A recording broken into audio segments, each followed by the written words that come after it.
My grandfather took me up this mountain maybe 200 times, and he never once took me up here to look at the view. He took me to see things, and most of them he could not explain to me, and he never pretended he could. He would stop and point and wait until I saw it. And then he would say the only true thing there was to say about it, which was that it was here before him and it will be here after me. He's been dead 31 years, 19 things. Nobody wrote most of this down. The first one is a rock in North Carolina with writing on it that nobody alive can read. They call it Judicola Rock, soapstone, laid over on its side in a field, and there are more than 1,500 marks cut into the face of it. Somewhere between 1,500 and 3,000 years old. Circles, lines, a figure with 7 fingers. Nobody has read one mark of it, not one. There is no key, and there is nothing else close enough to compare it to.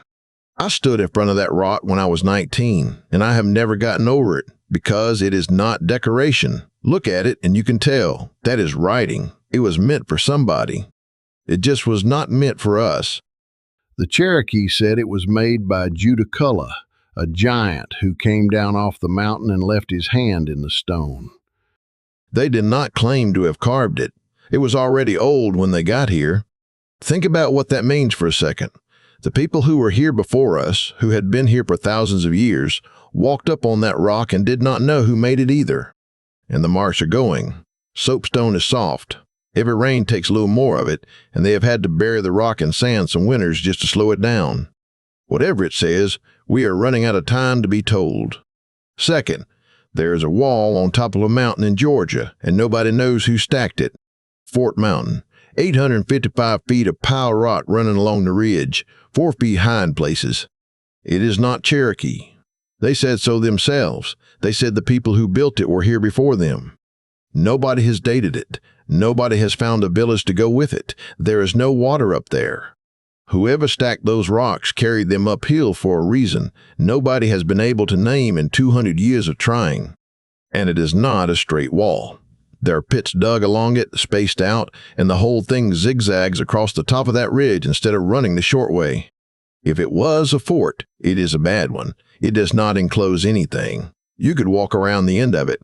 So people have said it was a signal line, or a religious thing, or a marker for something in the sky. All of that is guessing, and the people doing the guessing will tell you so. The one thing everybody agrees on is that somebody wanted it up there badly enough to carry a mountain of rock uphill by hand. Third, there are mountaintops here with no trees on them, and no one can tell you why. They call them balds. Grass right at the summit, thousands of feet below the line where trees actually quit growing. Fire does not explain it. Grazing does not explain it. They were here before the settlers were. The Cherokee had stories about them, and the stories do not agree with each other. One of those stories says the balds were burned bare by a great flying thing that was carrying children off the mountain, and the people cleared the top so they could see it coming. I am not telling you that happened. I am telling you that is what they said, and that the balds are up there, and that nobody has done better since. They are closing over now. The forest is taking them back. Whatever made them has stopped making them. Fourth, the lights. On Brown Mountain in North Carolina, there are lights that come up off the ridge at night, round, slow, and then gone. Written about since the 1800s. The Cherokee talked about them long before that, and their story is that the lights are women still out looking for the men who did not come back from a battle on that ridge. The Geological survey came out twice. Twice they went home and said it was train lights and headlights. Then a flood took out the railroad and washed out every road in that county for a week, and people went up there in the dark, and the lights came up off the mountain anyway. I am not going to tell you what they are. I am telling you the government came out here twice and left. I have seen them. Once, in 1978, from an overlook with about 9 other people, and not one of us said a word for a long time afterward. What I will tell you is what it does not look like. It does not look like a headlight. A headlight moves the way a road moves, and it goes behind things. These come up, they hold, and then they are not there anymore. My grandfather never went up to watch them. I asked him once why not, and he said a man ought to leave a few things alone. Fifth, The Cherokee said somebody was here before them. They called them the moon-eyed people. Small, pale, and they could not see in daylight, so they moved at night. The Cherokee said they found them already living in these mountains, that they drove them out, that they went west. There is a stone figure at Fort Mountain that people have tied to that story. There is no proof, there is no agreement, and there is a great deal of argument. But I will say this, every people I ever heard of makes up stories about their own heroes. Making up a story about somebody who was here first and who you had to remove is a much stranger thing to invent. Sixth, there were people here who built mounds 60 feet high, and then they stopped. Grave Creek Mound in West Virginia is 62 feet tall and about 2,000 years old, and every ounce of it was carried up in baskets, 60,000 tons of dirt.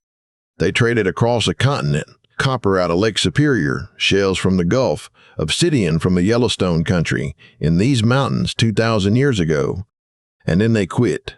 No war anybody can find. No plague anybody can point at. The mound building just stops over a few generations across the whole country. They were here longer than the United States has existed, and we do not know what they called themselves. Every name we used for them we made up. Adena, Hopewell. Those are the names of the farms the mounds happened to be sitting on when white men got around to digging them. We named a whole people after somebody's pasture because there was nobody left to ask. And they are still out there. Under parking lots, under highway ramps, under a Sunday school in one town I know of, most were plowed flat before anybody thought to count them. Seventh, the mountains make a noise. They call them the Seneca guns, a boom out of a clear sky. No aircraft, nothing on the instruments that anybody can agree on. Reported for 200 years along these ridges and down the Carolina coast. Windows rattle, dishes walk on the shelf. There are 3 or 4 explanations for it, and every one of them has a hole in it. My grandfather heard it twice. He told me about it years apart, and he told it the same way both times, which is how I knew he was not stretching it. Eighth, there are carvings at Track Rock Gap in Georgia that look like footprints. 6 boulders, hundreds of marks, bird tracks, human feet, circles, hollows worn into the stone. It is one of the last sites of its kind in the southeast that has not been carted off to a museum. Nobody agrees on who made it or when. There was a public fight about that place a few years back between people who study it for a living, and it did not end with an answer either. Ninth, and this one is not ancient. This one happened to my grandfather. When he was a boy, 1 tree in 4 on this mountain was an American chestnut. They went 100 feet up. They fed the hogs, they fed the deer, they fed the family, and the wood would not rot, so every barn and every fence post in this county came out of them. A blight came in about 1904 on nursery stock out of Asia. It killed 4 billion of them in 40 years. 4 billion trees. He watched the mountain die when he was a young man. Nobody could stop it and nobody could tell him why it was happening. Here is the part that gets me. They are not gone. The roots are still alive under this ground.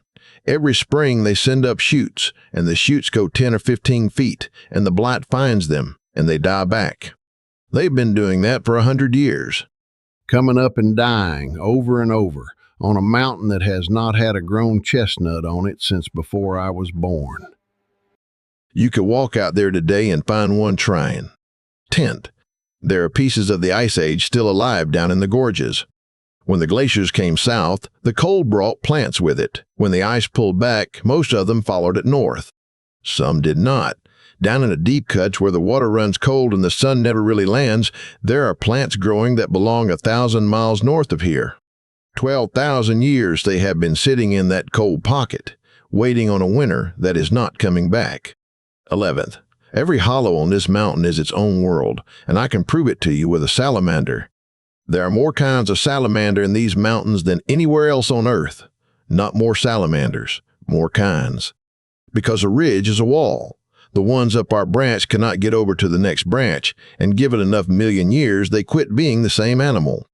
My grandfather did not know the word for that. He just knew the ones up our creek had red on them, and the ones over the ridge did not, and he knew it meant something, and he was right.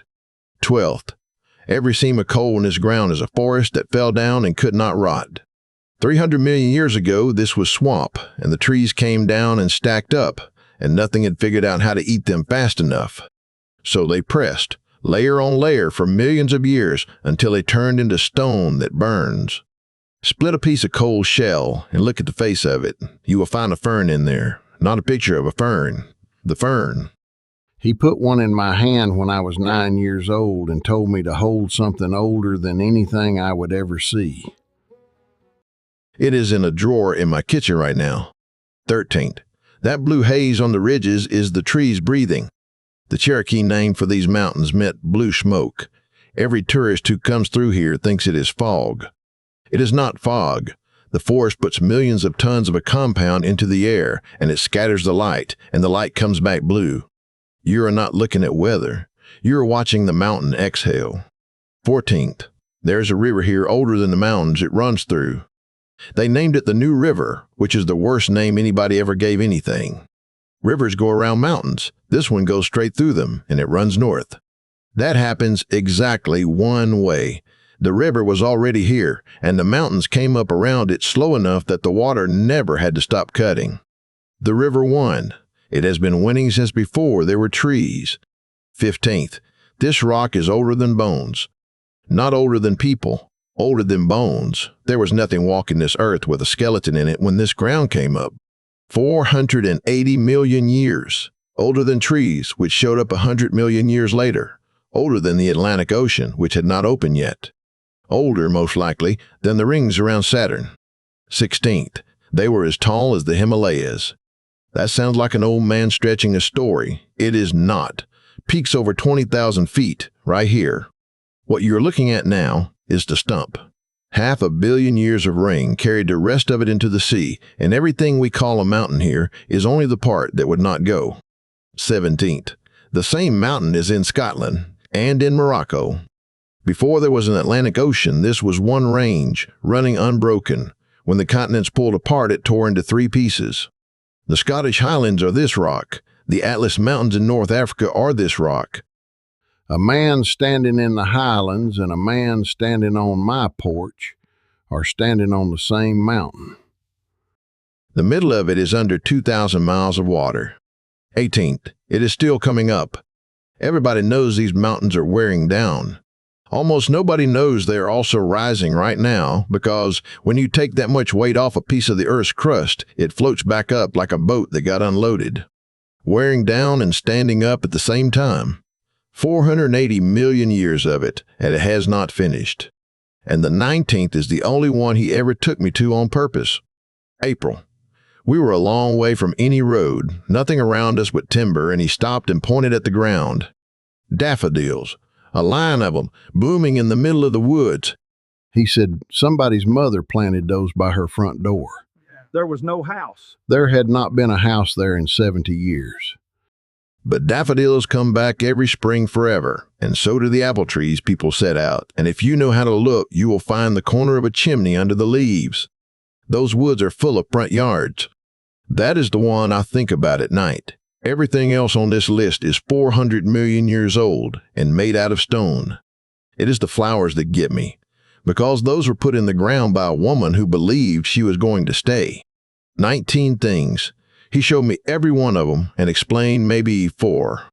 I have spent the rest of my life catching up to the other 15, and I will tell you the truth before you go. I am 72 years old, and I still do not know what is written on that rock.